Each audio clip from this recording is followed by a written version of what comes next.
Hello. All right, guys, we are on official 4-day weekend break. It's very nice. I'm very excited by it. I haven't had a 4-day break since the last 4-day break. Coincidentally, it's been a minute, so I'm looking forward to enjoying some time off, enjoying the weekend. I'm looking forward to my Christmas break, which is that's how bad that's how you know you're ready for a break when you look forward to the next break that's a month away. I'm looking forward to that. I like the holidays, so obviously tomorrow is Thanksgiving. For those of you who aren't maybe Americans, Thanksgiving is essentially the day we celebrate really the founding of our country to a degree. Um, and it's tomorrow. It's always the last Thursday of November, and I'm going with my dogs.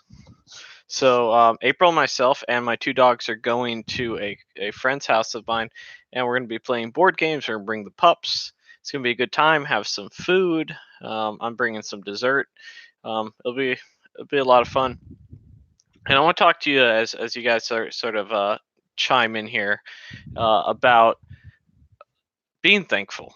And I don't necessarily mean for others. It's very easy, if you're lucky enough to have people who have helped you out through life, it's very easy to be thankful to them.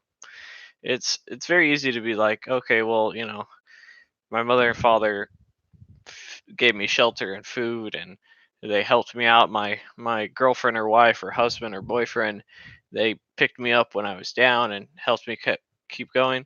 But being thankful to yourself, right? What do I mean by that? Well, when you are a motivated individual like myself, and I consider myself somewhat motivated, it's oftentimes very, very hard to take a moment and appreciate where you are and be thankful that where you are. Because you may not be where you want to be. I know I'm not. But you have to be happy about where you're at. I think Steve Harvey said that once in some stand up they did, and it really stuck with me, is that, you may not be where you want to be, but you're thankful that you're where you're at and not where you were. And you have to appreciate yourself a little bit where, here we are, things are going well, and even objectively, I can look at my job, my financial situation, my relationship, my health. I may have been putting on a little bit of weight, but I'm relatively healthy. um, my family life. I'm very thankful for what I have, but that doesn't. It's sort of strange because I'm not really a guy who gets very content. It's always about moving forward, the next thing.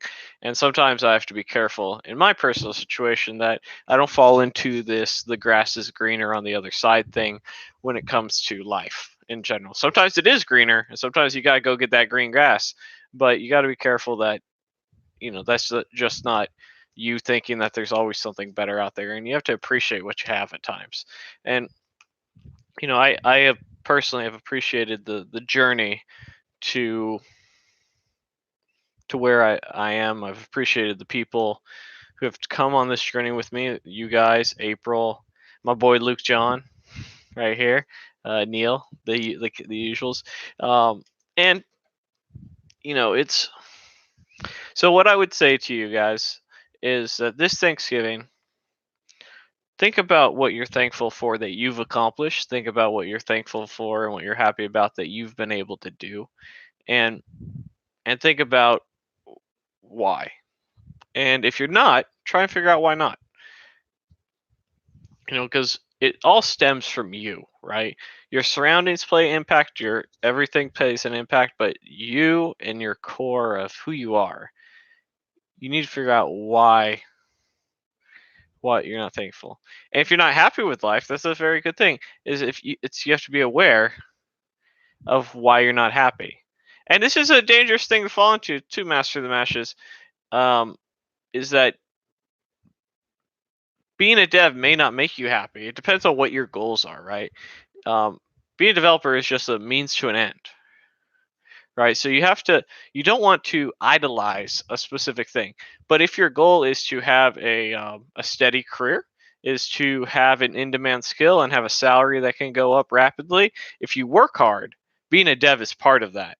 But the dev part itself um, is just a piece of that. So you got to be careful not to idolize things, because it may not be exactly how you do it and you set your hopes up, but there's ways to work with it.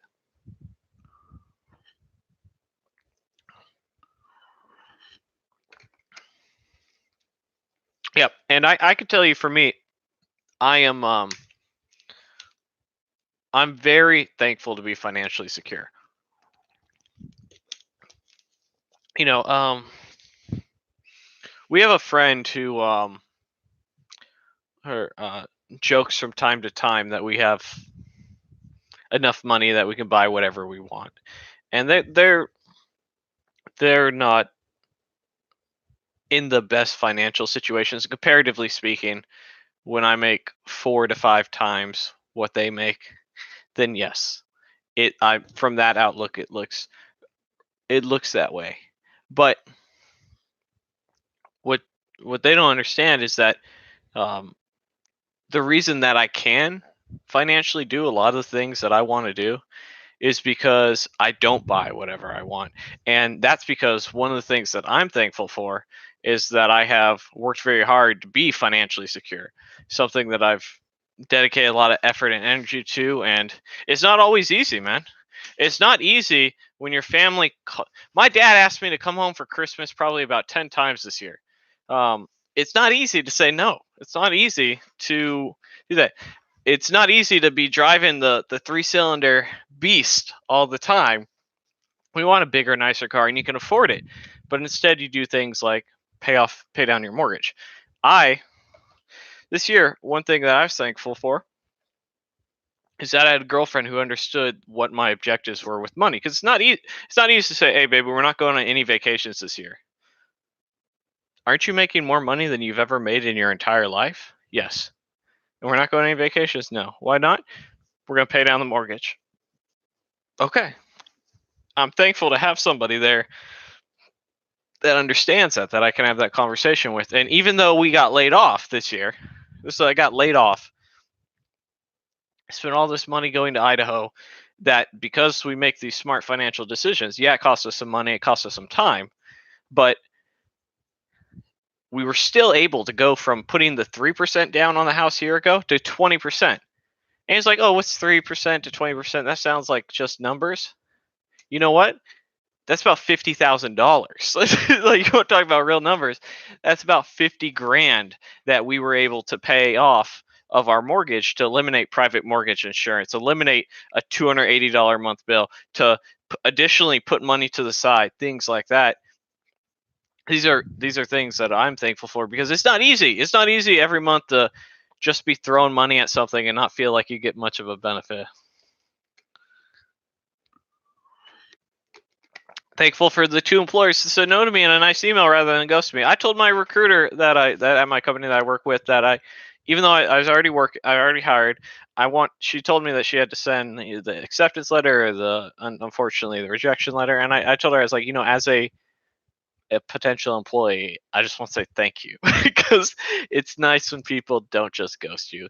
KC, how's it going, man? Do you have one more E on there, KC, or am I going crazy? But to master the match, to that point, what I wanted developer wise was, I wanted to be financially secure. I wanted a good job. I wanted a job I enjoy. But we don't have to worry about money anymore, because we're very strict with our money, right? How many people know make 6 figures that rent rooms out, right?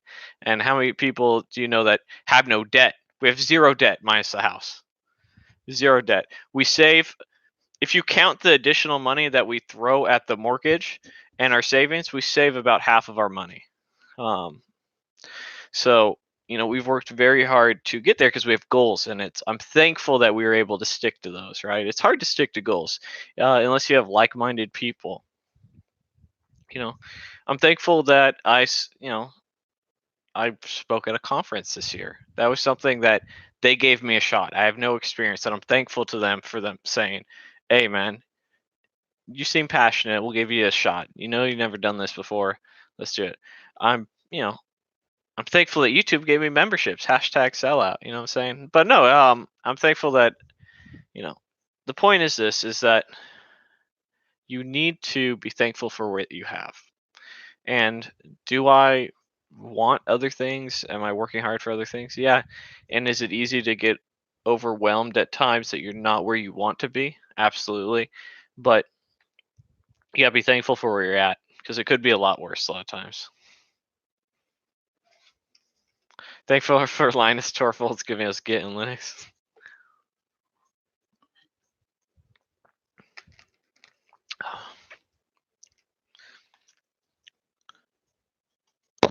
Yeah.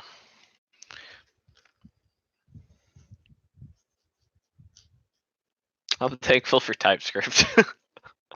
I really do love me some TypeScript, man.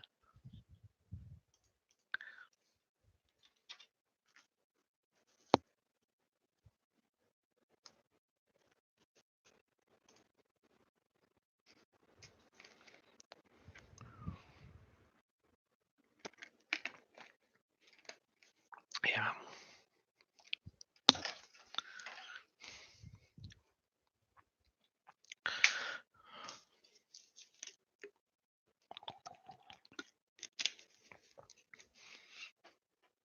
And you know what? In our field specifically, in the software field, in the web dev field, we have a lot to be thankful for.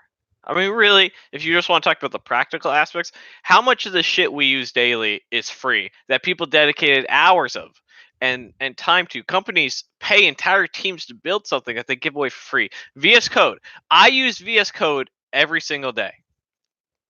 About once a month, I get an update for it that they're improving it, making it better. There's a new extension, a new item to make my life easier, and that's fantastic. And I appreciate that, and I'm very thankful for that. You know, free tutorials. You got YouTube tutorials, people putting out content every single day to help with your career. Granted, it's helping them, but it doesn't mean you can't be thankful that people are releasing stuff and putting it out there. You know, I'm thankful for the Traversi Medias, the Derek Bonas, the Net Ninja, you know, the RIP New Boston. Although he's not dead or anything, he doesn't bust anymore. I should say RIP. But um, you know, you have all these people that are out there that are helping and growing, and you know, are books useless to learn to code?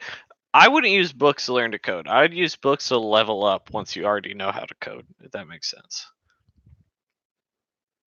Stack Overflow, Git, free resources. NPM's free, minus private repos. But generally speaking, a lot of stuff we use nowadays is completely free. Free Code Camp, Codecademy. All these things are free that are resources for us to use. Most of the software books you want are free, ebook versions.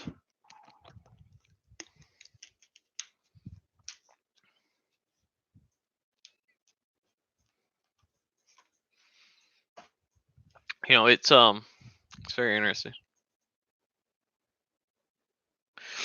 Yeah, I particularly I mentioned the testing your code. So when I say testing your code, there's obviously manually testing. You're going through, you're thinking of scenarios, browser compatibility if you're doing the front end, all that sort of stuff. That's the bear. What I usually mean though, that's included, is unit testing, end-to-end testing, but unit testing specifically. Be able to write tests that your code works as far as well as it can, right?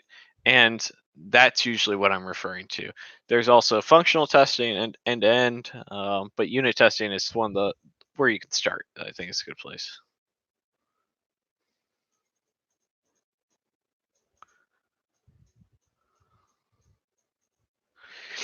So here's the thing, Master of the Mash. With sometimes we have this thing where when things are going well,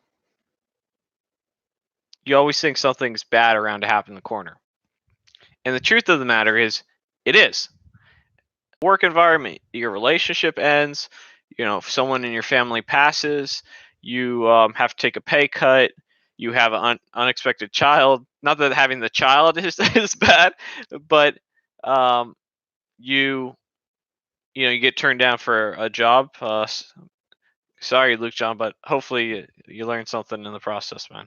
Um, bad things do happen when you are doing good in life, and you have more than you have less. And what I mean by that is you have more time to improve yourself. You have more money to stash away, to invest. All those things are just hiccups in the road to greatness, to goals. And you don't really mind them when you are equipped to handle them, right? So like financial security is a perfect example. There are very few things in life that are just randomly going to hit you, that are going to devastate you for more than what your monthly rent payment is. For instance, if your bills are $2,500 a month and you have 6 months of savings, you don't worry about money anymore. And when those hiccups do come, you're prepared to handle them. So yes, bad stuff is going to happen, but you shouldn't worry about it. You should instead prepare for it, because yes, it will always happen. Bad stuff will always happen. You'll have something where you're sick. You'll have something where, your job unfortunately ends randomly. Someone screws you out of something. Someone lies to you. These things happen. And the best thing you can do is understand that that's part of life and be prepared for it to happen. Not think about it. Don't waste any mental energy. Instead, focus your mental energy on doing better, uh, doing good, and getting yourself ahead, so that when those things happen, you're prepared for them and they don't sink the ship, right? It's about keeping the ship afloat and not getting it sunk. So you have that life jacket, you have that, that repair, whatnot. That's all it's about. Heard some bitterness in that one. There's always bitterness. Everyone has something to be bitter about in life, at least. um, so you can't spend any time being bitter, right? Have I always had confidence like you do now? Confidence? What confidence? What are we talking about right now?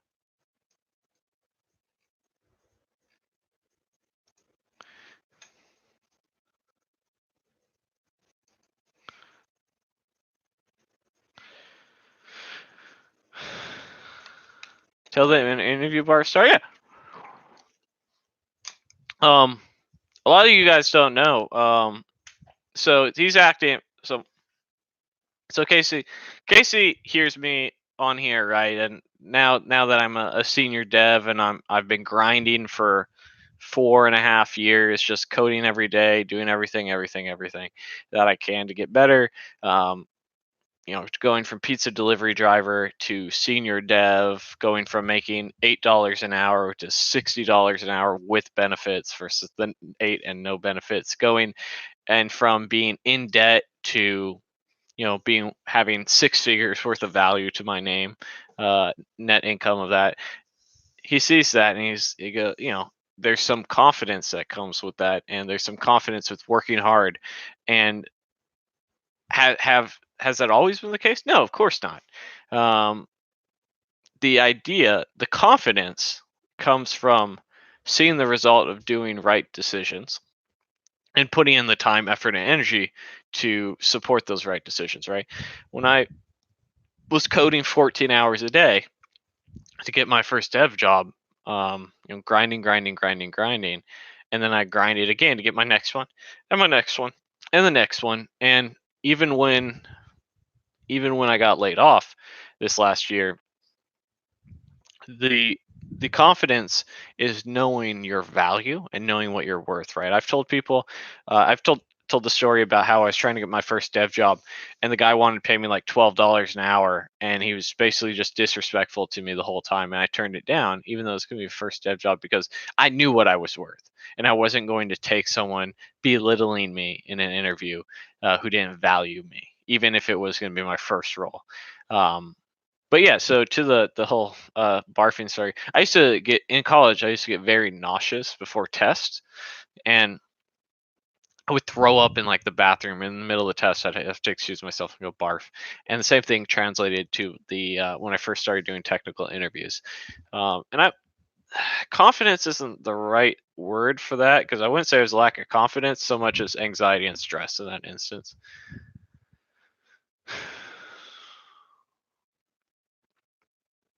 And thank you, Chris Bake, for being thankful for the channel. Um,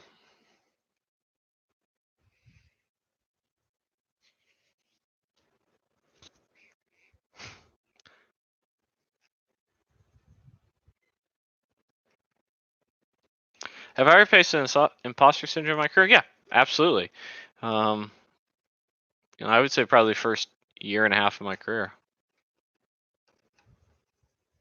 Does that mean I have barf breath for the interview?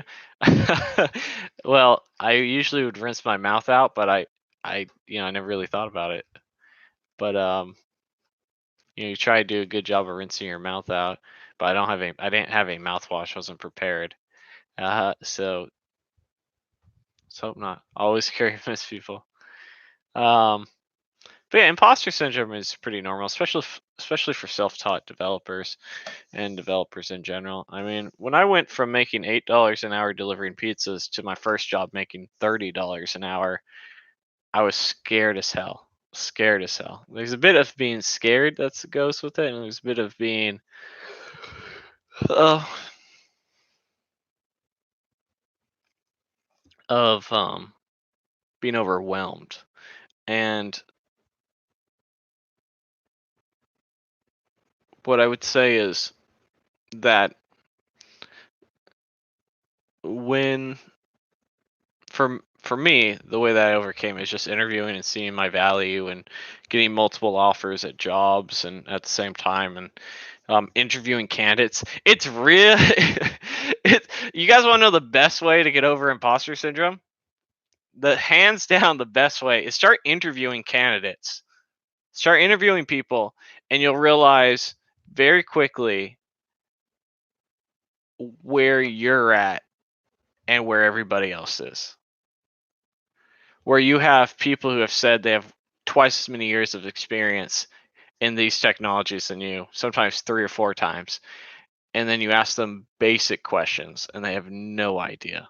And all they've been doing is just copying and pasting crap off Stack Overflow and stuff like that. It is astounding how well that will get rid of imposter syndrome. And you know,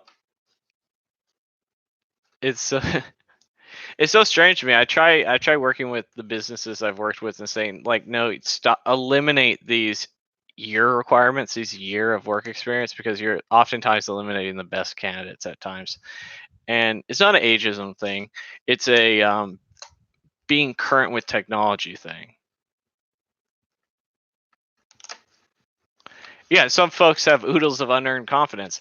So you could say, Dylan, why are you confident? Well, that's part of it. It's also part of it is that how could I not be? How could I not be that I work every single day at this? Every single day I'm doing something to progress my career. That's not like, oh, every now and again. Literally every single day. Every single day I'm working on something to progress my career. And I've been doing that for about 4.5 years. And to be honest, I'm getting a little tired. But I won't be able to keep that pace. But I could easily go to every other day. Every other day I'll work to get better. And I still would be pretty confident. I have a good one, Luke John. Confidence. So confidence is earned. Arrogance is sort of unearned. That's what I get. There's a lot of people who are very confident that have no reason to be. I mentored a guy who was confident, but was a little bit arrogant because he had saved money up. And unlike most people who are like right in the grind, like we got to make this succeed, he had saved a nest egg, which is smart, but he was relying on that nest egg here. Um, he was relying on that nest egg to carry him through. And oftentimes, well, I have time. I'm not like everybody else. And he he wanted me to give him a real technical interview to see where he is at. And I did, and I think I crushed him because it sort of eliminated that confidence slash arrogance and really shined the light on things. I wish him the best because after that we never had another mentoring session again. So I think maybe it might have been too brutal, but I sometimes that happens. New dev here, 3 months on the job. Boss asked me to interview a front end guy with 4 years experience. He had no idea what Flexbox was. Yep, no idea what Flexbox is. No idea what CSS grid is.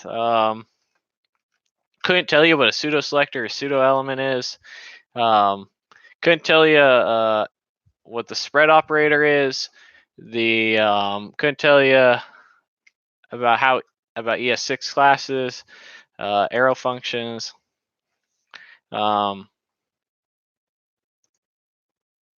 You know,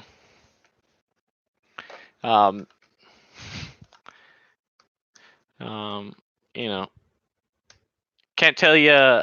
Couldn't tell you what the the main HTTP verbs are or methods are. Couldn't tell you what REST is, generally speaking. I don't understand it though. All the information is there. It's not about the information being there. It's always about the effort. It's always, always, always, always about the effort. The information is there for everybody, but the effort to learn it and get better is all on you.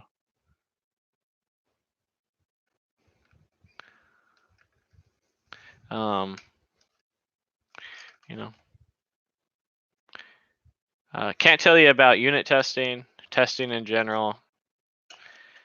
Can't tell you about ES6 features, const and let versus var. And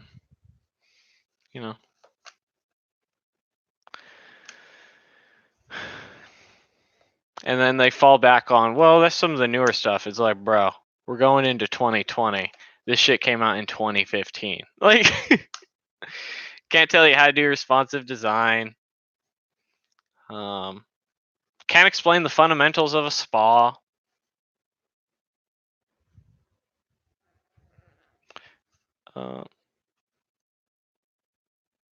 Y'all think I'm kidding, man. And you guys, here's the thing. You guys think I'm joking. Did I learn some of that stuff on the job? No. all the job gives you is an opportunity to utilize what you already know. As a junior, sometimes you'll pick some things up, but every time I've started a job where I don't know something, the first 3 months I'm studying every single day. I'm doing 20 to 30 hour courses on it and finish them in a week or two and continuing learning, continuing growing.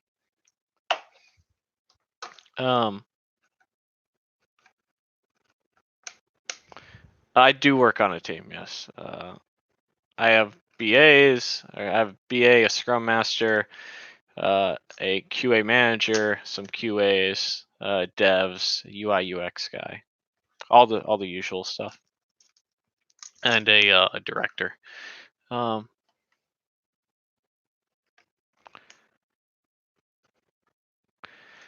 But yeah, and you think that it's just a few. You have your. Do they let you talk to users / customers? Depends on the organization.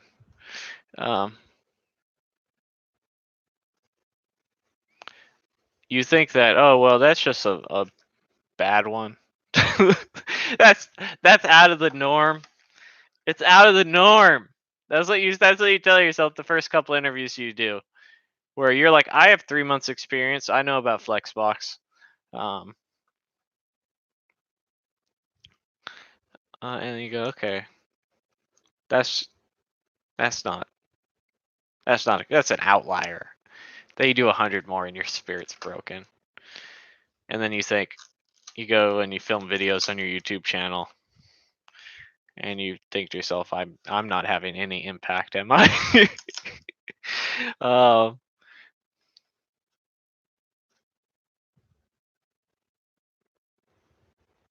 and you just ponder. It sounds like someone applying to a publisher's order book once. That's a pretty good analogy. Robert, it doesn't matter what front end framework you want to build your application with.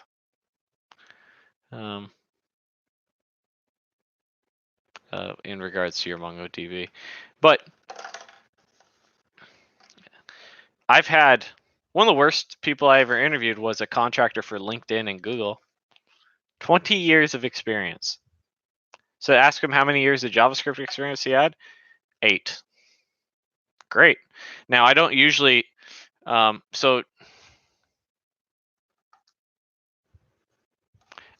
it comes to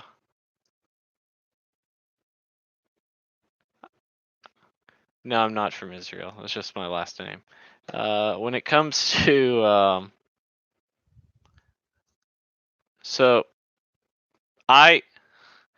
a lot of contract roles. It's hard for me to put faith.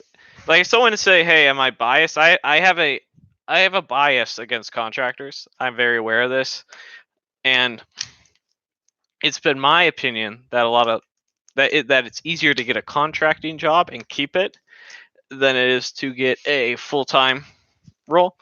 And I think most people would agree with that. And companies will say, "Oh, well, we can't find anybody, so they hire contractors." But do you know that most of the time when you interview contractors, that you don't get a chance to interview them like you would like if you came to me and you essentially hire the contracting company and just get who they get, and all you can do is like have a random conversation 90% of the time, just ask them what they do and how they are and see if they're going to be a good fit. But you can't give them technical interviews.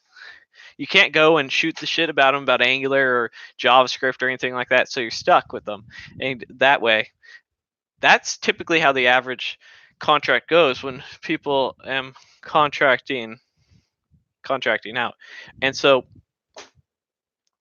that's the process versus the process you would do for other things. So a lot of people can scrape by.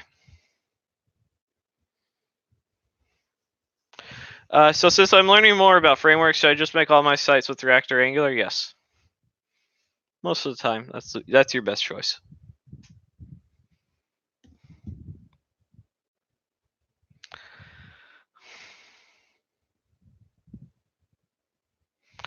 Is it good for job security? Yeah, I would say it's good for job security, but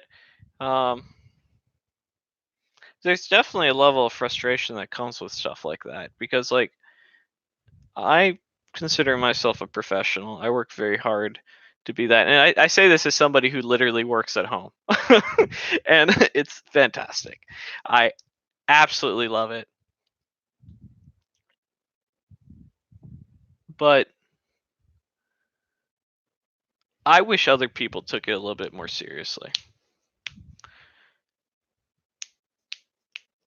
Because what's happened is that the expectations that if you're not at Facebook, Google, Microsoft, one of those the expectations really seem to have dropped, and it makes it a little bit depressing at times. Tell more about the LinkedIn guy.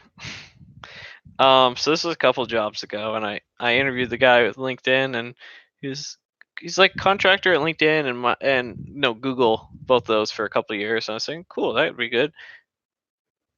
Couldn't tell me double equals versus triple equals. Did Ricky stop YouTube? No. So I actually talked to Ricky the other day.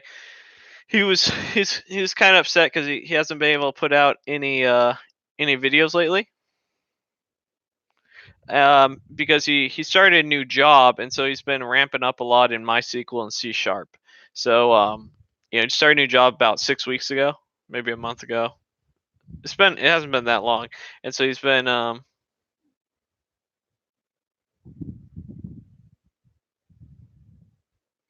No master the master. Just build everything with a framework.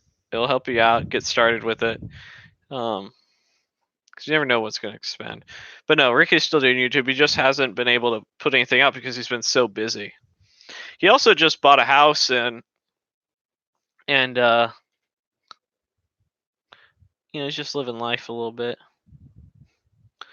So between buying a house, getting a new job, all that sort of stuff. I hope he doesn't mind me talking about this, but he's been studying a lot.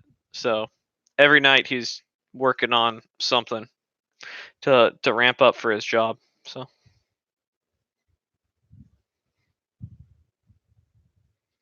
yeah. Yeah, I like C#. It's very much so like TypeScript. So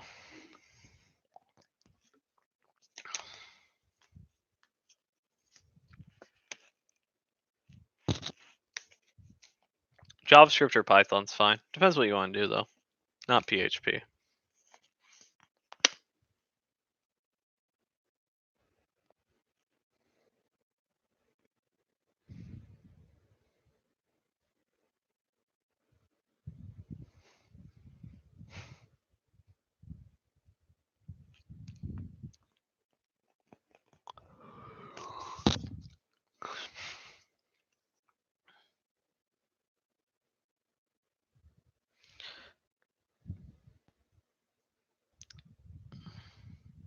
How relevant is Python web development? Not very. I mean, there are Python web development projects, but generally speaking, it's more for data science.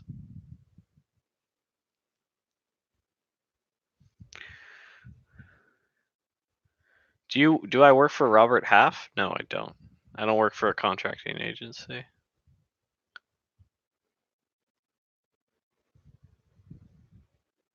Yeah, Eric's a big Vue guy. He works in Vue. No, he works in Angular now. But he's written 2 books on Vue. Happy Thanksgiving, Greg. PHP and WordPress.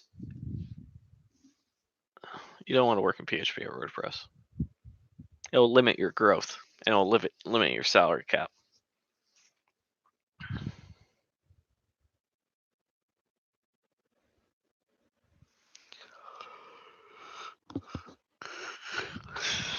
I work for the number 1 or number 2 largest consulting agency in the world.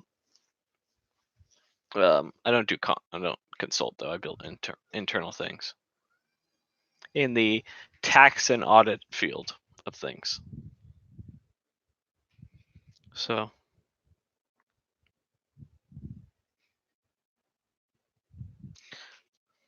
I am a full-time senior software engineer, part-time pain in the ass. Is sort of how it goes. There's still things that I don't understand about the technologies you use every day. Not the technologies I use every day. There are certain things about databases and caching and understanding design principles, such as like things of why you would have an orchestrator and some of those higher level things I'm not familiar with.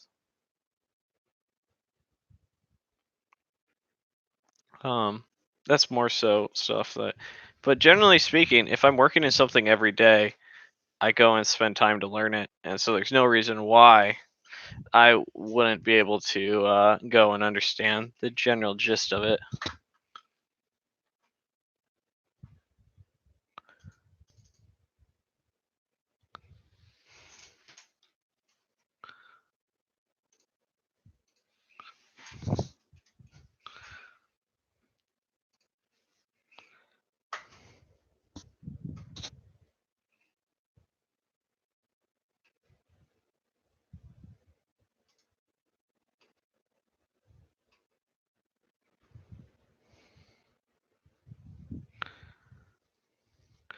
I'd build like literally one vanilla JavaScript project and just move on to something else.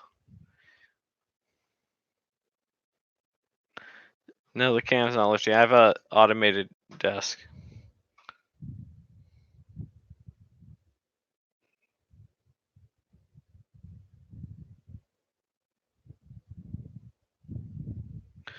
The most fun project I've ever made was my YouTube channel. Although I really did enjoy making video dev docs, but when I was starting to code, it was definitely the YouTube channel.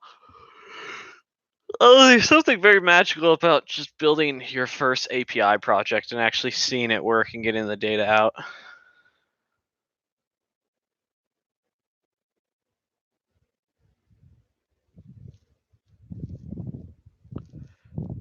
Yeah, there's no reason to make anything from scratch. Frameworks exist for a purpose. Yeah, that'd be my general suggestion, Travis. So the whole thing, the only difference between a framework and using like the normal DOM is the normal DOM's a lot more pain in the ass to manipulate. And so there's a reason these things exist. And more so from a very practical point, most employers are looking to hire you to work with a framework.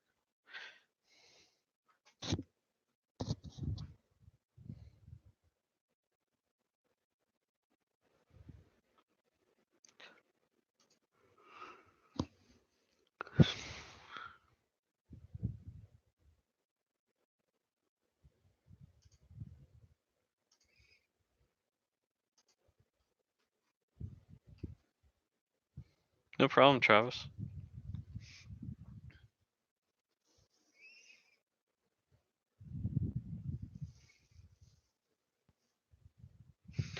Rayo, most interviews will let you choose the language of your choice, but if there's a language that's specific to the job, they'll probably ask you to do it in that.